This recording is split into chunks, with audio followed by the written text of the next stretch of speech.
Good morning and welcome back to There Will Be Joy. Today I have a super special guest here with me today. This is Miss Amy Burns, and Amy has a wonderful story that she's going to share with us. It's got some tragedy in it, but she took that tragedy and turned it into something miraculous. So Amy, you've got a unique story. Yes. And I would love to hear more about it, but could you go back to the very beginning and tell me a little bit about who you were married to and how your story started with your husband? Yes. Jeffrey, I was married to Jeffrey Burns. I grew up a preacher's kid. That's very important. And so did he. And so we met on a blind date. Someone called us, and I was working with special needs at the time at Vita. And this lady went to his dad's church, and she's like, "You got to meet my pastor's son." And I'm like, "Okay, have him call me."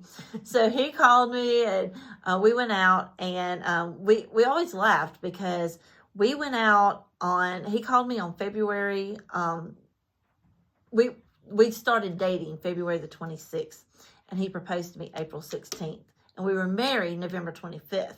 So we like one day knowing each other 9 months when we got married, but we knew it was just meant to be. So we were married a couple years, and God allowed us to get pregnant, and through that everything went really well. And toward the end of my pregnancy in November, his dad got really sick, and so they put him in the hospital, and through that they found out he had a disease that we had never heard of before called myotonic muscular dystrophy. And so he died 12 days after Victoria was born. He didn't get to see her. So can you explain a little bit about this disease and what it does to your body? Yes. Myotonic muscular dystrophy, it's a mouthful, is a repeat of chromosome 19, of the DMPK gene on it. And it weakens your muscles and the myotona on your muscles.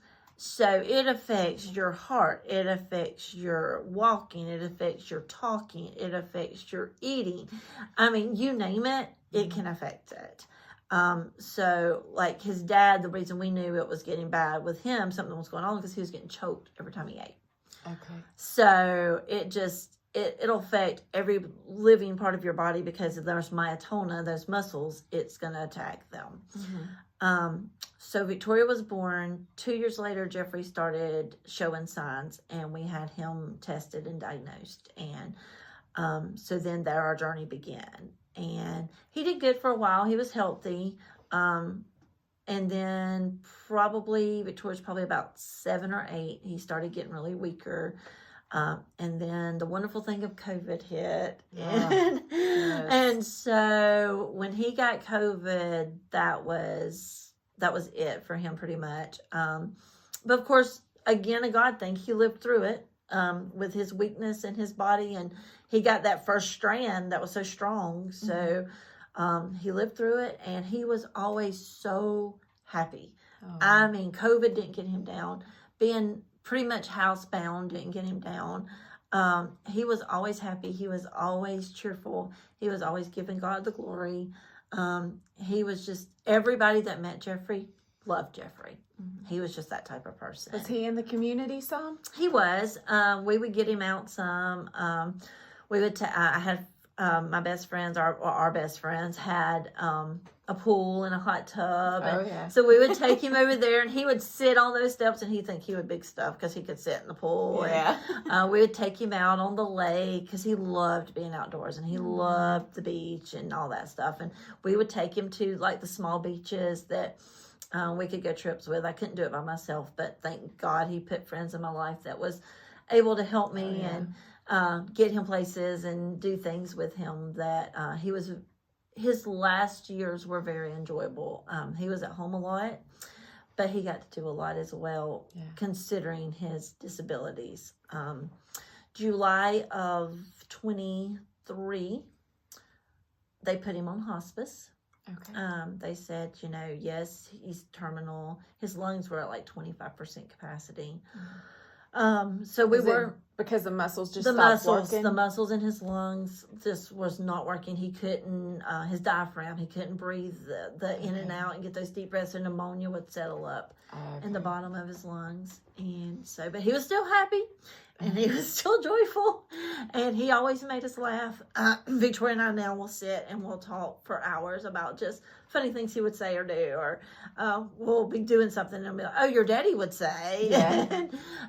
But so he went through hospice for a year, and after that year they reevaluate, and they're like, and so in August, a week before the accident of 2024, they said he's not terminal. I mean, he's sick, but he's doing great. He's far exceeded our expectations. And so we're going to remove him from hospice. That we'll leave him on palliative, so that you'll have that extra support and care. But we're going to take him off of the hospice. So we were like, oh, okay. And I'm like, okay, God, what are you doing?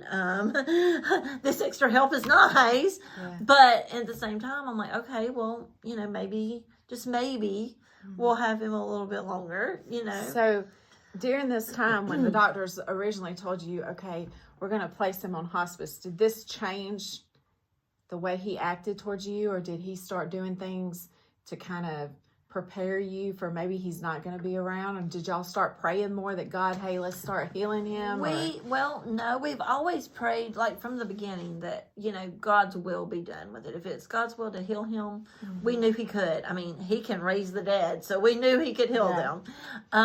But if it wasn't, to give him the strength and give us the strength to be that testimony. And Jeffrey was honestly a testimony. He was just so happy, and he was one of a kind. He really was. They do not make people like him anymore. He was one of a kind.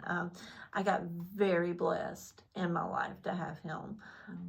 But he was happy. There was times the pain would get to him, and you could tell. But he still tried to be encouragement. Like my joy is to go back, and he would text me randomly through the day. Have I told you lately how beautiful you are? Just want to tell you I love you.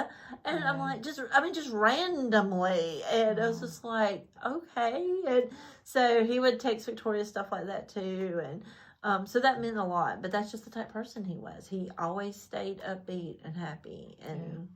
And when the doctors told him, hey, you may only have this certain amount of time, I know he had a goal. What was his goal? To see his daughter married. He wanted to walk Victoria down the aisle.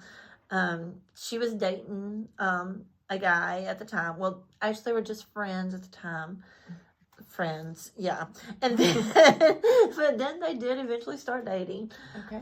He finally caught up and got smart, But they started dating, and we planned an elaborate engagement that she had no clue about. And then we fast-tracked the wedding. And so in October of 2023, he was able to walk Victoria down the aisle. Amazing. And give her away. And he didn't have to be pushed down the aisle, because we were worried. We're like, push comes to shove.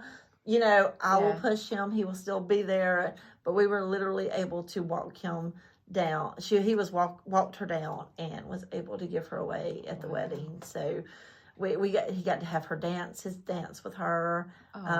He had a dance with me, and it was just those memories. Just my heart now is just even swelling just thinking of those memories. So he got to accomplish it. The doctor says, hey, things are going better than we expected. We think he may not necessarily need to be on hospice.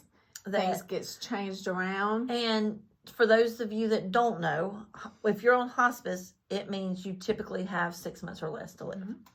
That's the goal on hospice.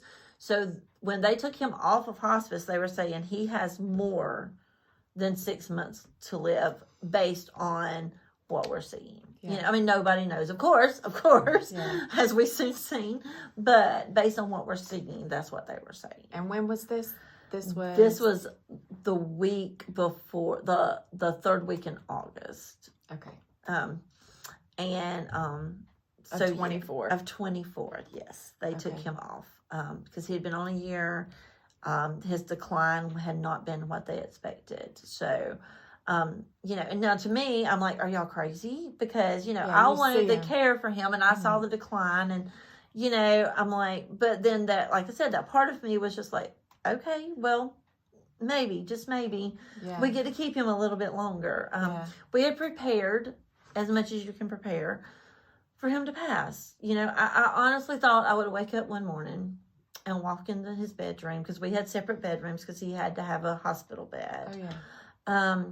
So I honestly thought I would wake up one morning and walk in there and he would just be gone. That he had just went to sleep. In fact, I prayed to that effect, that he would not suffer, that he would not lay there and gasp for breath, and that Victoria would not have to see that. Yes, absolutely. You know, I prayed that he would have an easy passing, that he wouldn't have to. I said, you know, nobody deserves to suffer, but he was just that type man. I'm like, he's lived his life so strong and so upbeat for people, and the thought of that just was devastating. So I had prayed that, you know, if he had to go, that it would be an easy passing, and that's the way we would find it. But little did I know what God's intent was through all that.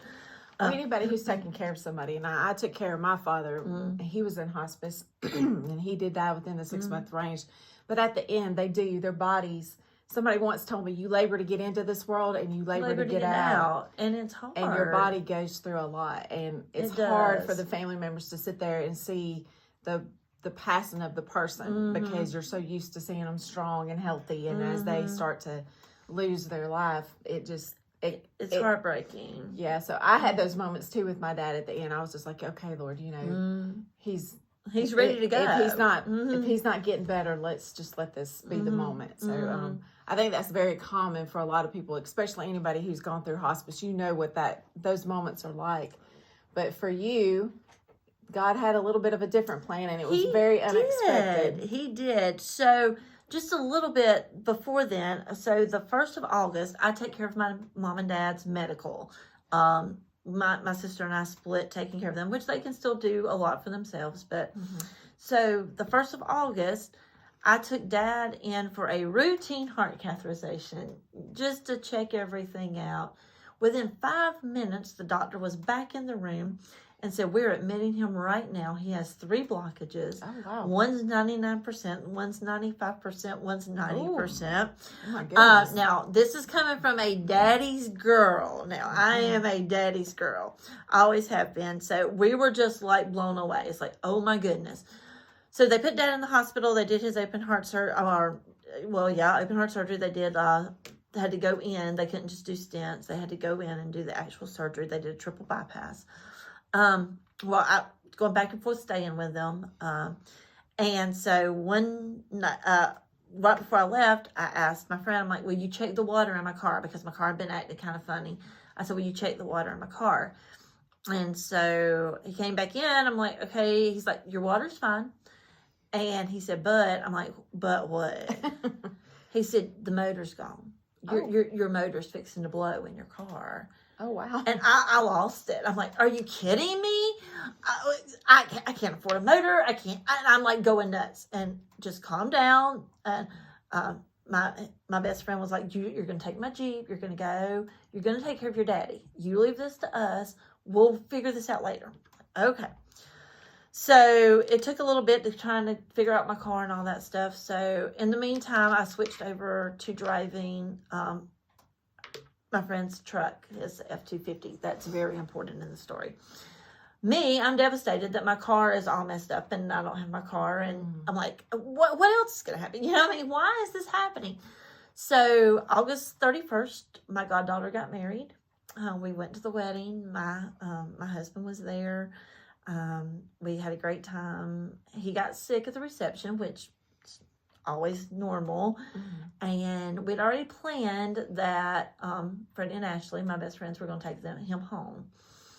And because I had to stay because it was my goddaughter and I had to help clean up and all that stuff.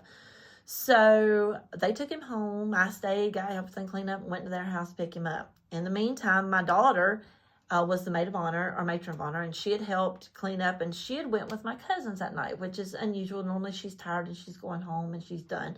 So she had decided she was going to go and they were going to go get something to eat. So So many God things, so many. Mm-hmm. So I went and picked Jeffrey up, and normally I stay, but I was exhausted, and I knew he was so tired, and we were going to go to the lake the next day. So I said, let's go ahead and take you home and get you some rest. So he fell coming outside on the way to the car. He fell, and so we got him up and got him in the truck, and I almost took the Jeep that night. We were almost like, well, let's just take the Jeep because it's easier for him to get up in the Jeep. And so, but I'm like, that way you can get everything packed in the Jeep, and we'll just go ahead and take the truck. And we all decided that would be better. And so I left. I called Victoria because I always call her on the way home, and I called her and told her I was leaving to discuss the wedding. And, we always recap the day. I get to the bypass. I lose the phone call. And I've never lost a phone call on the bypass with her, and I've talked to her 100 times since that night, and this still is in haven't. Royston. In Royston, yes. Okay. So I'm on the bypass, phone call drops. Try to call her back. She didn't answer. Okay. So I turn on to 29, and that is the last thing I remember until I'm waking up. There's horns blowing everywhere. I feel weight on top of me, which was my husband. I feel liquid on my face, and I'm in this little ball, and I can't move, and I have no idea what happened. Mm-hmm. And I'm hearing all this, and my heart instantly knew Jeffrey was gone. Mm-hmm. But the fight in me was trying. I'm like, honey, we've been in a wreck. I need you to get off of me. I need to move. I need you to get off of me. And so when I woke up, the paramedics were already there. Firefighters was there trying to get me out, get him out. And they were talking to me, and I was talking back. And the next thing I remember, they broke the glass. They told me to cover my face. I've then later been told that I did like this. They're like, yeah, that's not gonna work. So they got my face covered, and they broke the glass and I remember the weight of Jeffrey being lifted off of me. And then the next thing I remember, I'm on the stretcher, and the first face I saw was a familiar face. It was a friend of mine, and which was another God thing, because I was literally at this point beyond myself, because I still didn't even know what happened. Yeah. I mean, I assumed I had been in a wreck, but I had no clue. And so I got in the ambulance, and that was just a whole different story there. But through there, I realized we had been in a wreck, and that my husband was gone. And I had suffered 9 broken ribs. I was cut from here to here. I had 20-something stitches. I had a compression fracture in my back. I had an adrenal gland that ruptured, and a major concussion. So those were my injuries through the whole thing. Victoria got there, and they let her come in, and she told me the wreck was not my fault. Come to find out, we had been hit by a drunk driver that night. And it was very devastating. And she unfortunately passed as well. So I know her family has went through a whole lot through this as well. But it was just that loss, that emptiness, that is still in shock. Like, he's gone. And it was that quick. He was gone. I mean, like, we were fine. We were celebrating my goddaughter's wedding. And then he was gone. Yeah, it was such an unexpected, because your heart was ready for one way, and this yes, was just like and this was just like, what? But again, back to the God things, I'm not sure why he saved me that night.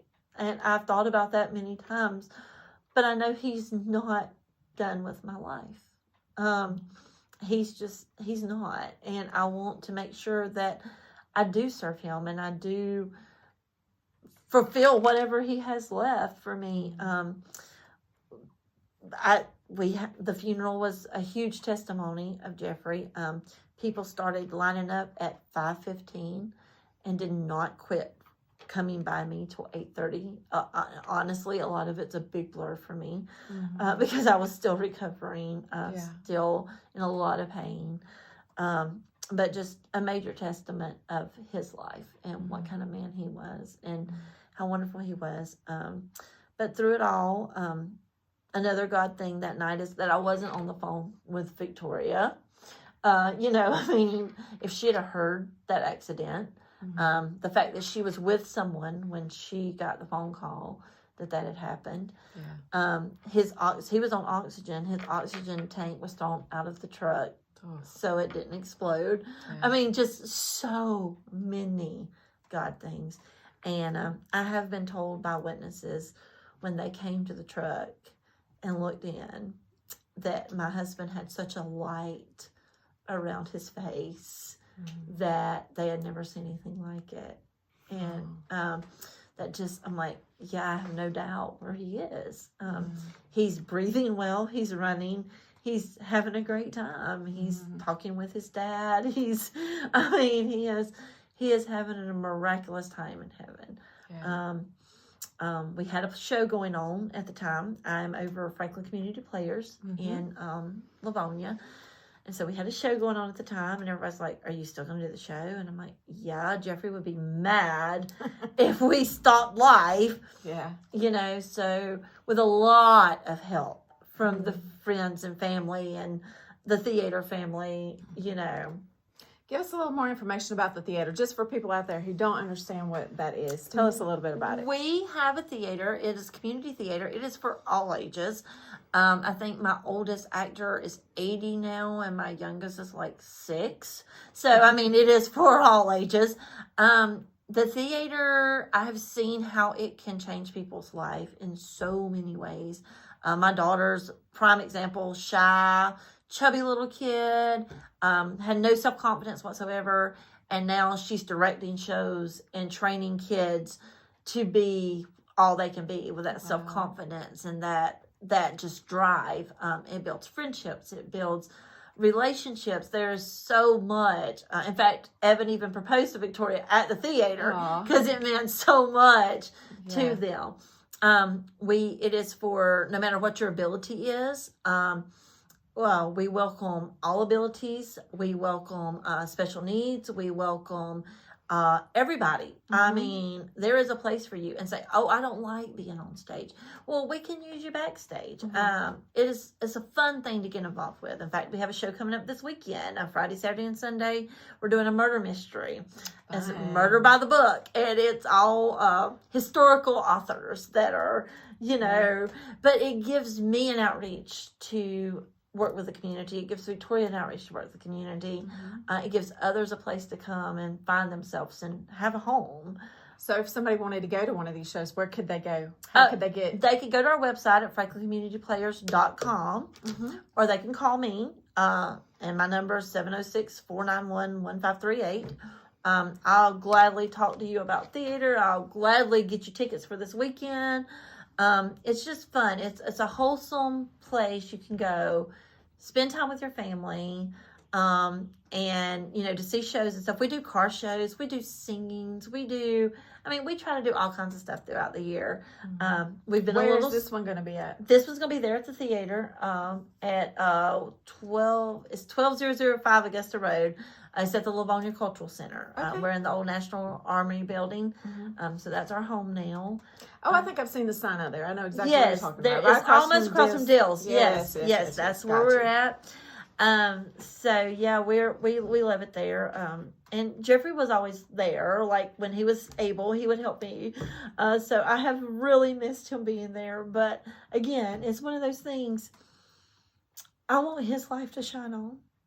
I want people to see that God, yes, there are bad things that happen to people, even Christians. There are horrible things that happen. And I never dreamed I would lose my husband in a split second. Never dreamed it. But he was ready to go. And because of that, and because I know I'm ready to go, I know I'll get to see him again. So I know my purpose is to make sure his legacy lives on. And Victoria strives to do that daily. And my purpose is to serve God to the best of my ability. Because like I said, for me to walk away from that wreck literally, I was able to walk like the next day. They got me out of bed. So for me to be able to even walk, they told me when they pulled me out, they said, you should not have even been able to move. Was it because of the truck that you made emphasis that you didn't take the Jeep? The truck, I honestly feel like was the reason I'm still alive. If I'd have been in my car or the Jeep looking at the pictures of the wreck, I mean, it destroyed the truck. So if I'd have been in my car, which is a little Chevy Trax, or the Jeep, I would have been gone as well. There's no possible way anybody could have survived that. So that was actually, even though it was a hard thing to go through at the moment, my car blew up, and I think the end of my world's coming. Exactly. It was God's protection. Even though I was devastated and literally about to fall to pieces, God was protecting me.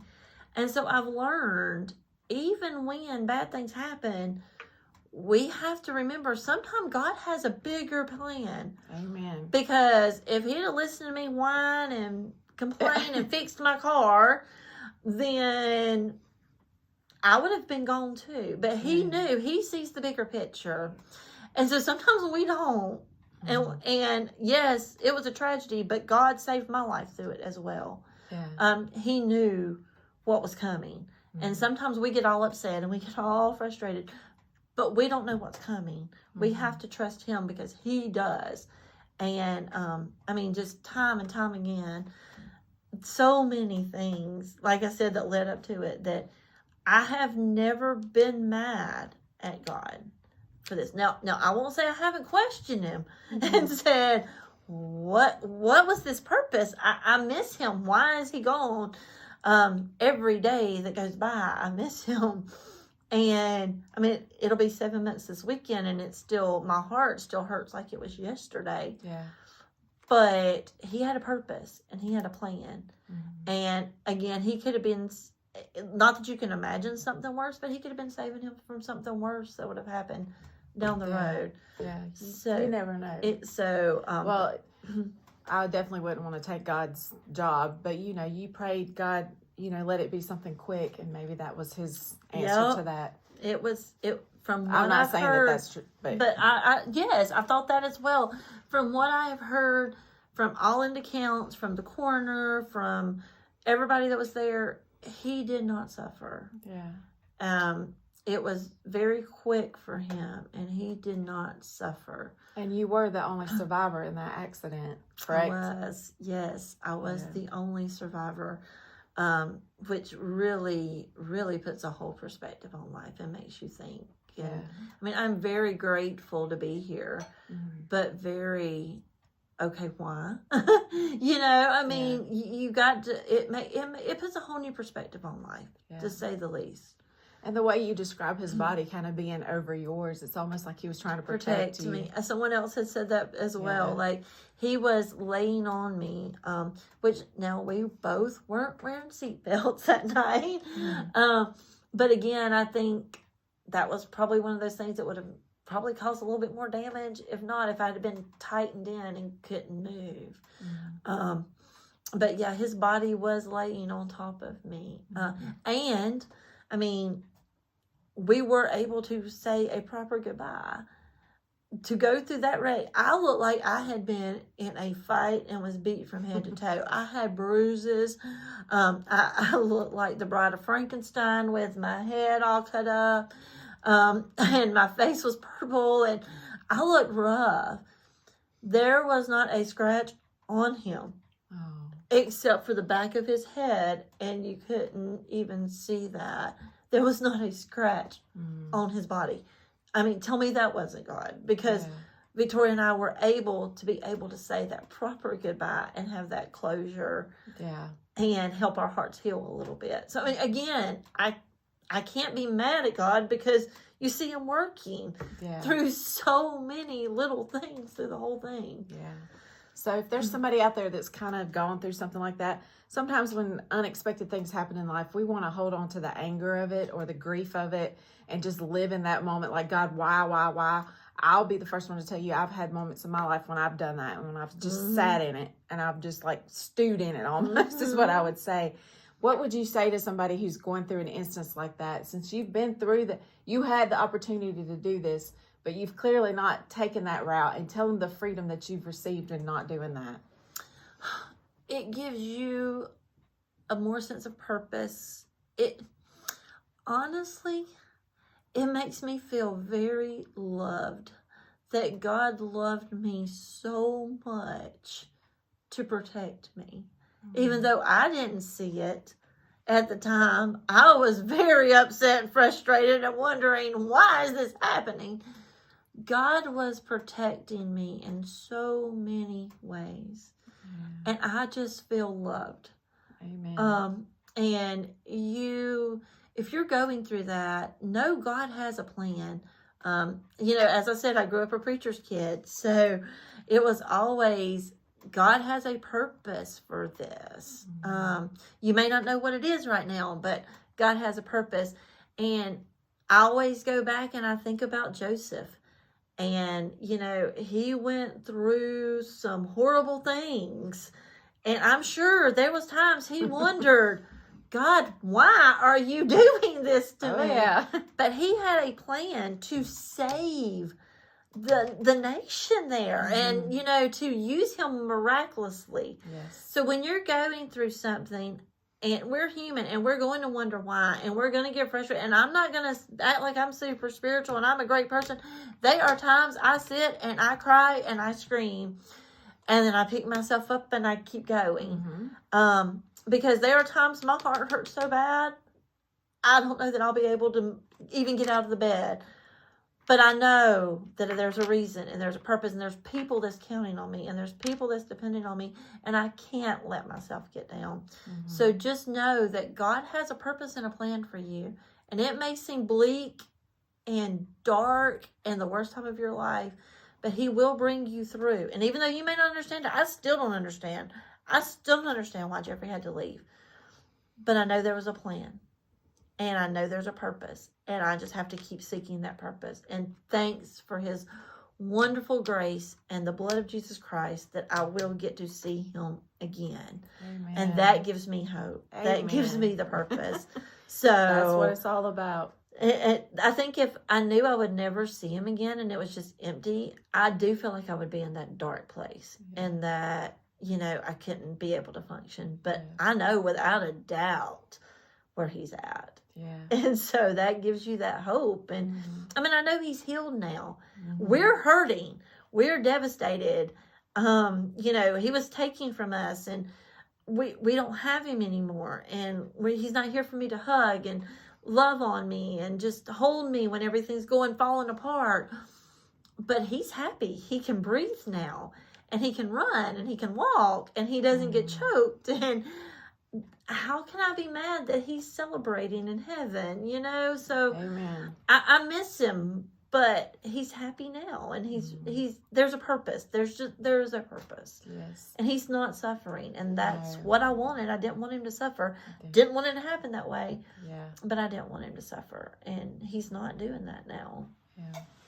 Well, I know, like I said, I know Amy, but I don't know her. This is the first time I've even got to hear this story, but I do know that you have a great connection with special needs, because I have a special needs child, and Mason, he talks about her all the time. I love Mason so much. And I know you deal with Hope. I do, which is Mason's girlfriend. Hope She's is one of my also best friends. I love her to death. So I know God's got something special in you, and I see him using you. So I thought, you know what? I need to call her, because I'm so glad. God is using you. Don't think that he's not, because he certainly is. And I know that he's using you through this theater. And you're changing people's lives. And even in the smallest ways, people think I'm not making a huge difference out there. Sometimes you don't have to make a huge difference.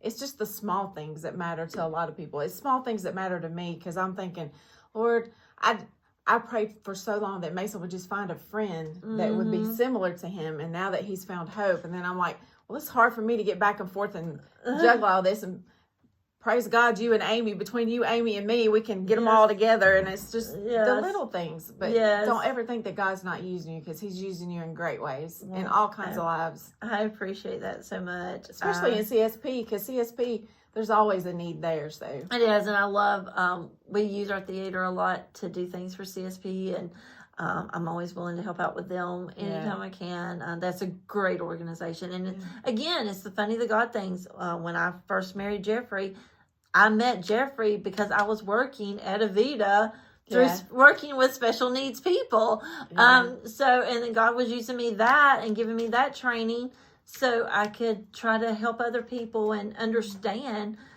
other special needs people as, as I'm getting older. And I never knew I'd have a great friend like Hope. And so we get along great and we have a wonderful time. And you never know what God's going to put in your life, but I sure am glad he put you in my life, and I'm glad to hear your testimony. And anybody who's never heard of her theater, please look it up and go check them out, because the community coming together, especially if you're looking for something family fun and family friendly, it's hard to find these days. It is, but and we strive to keep it that way.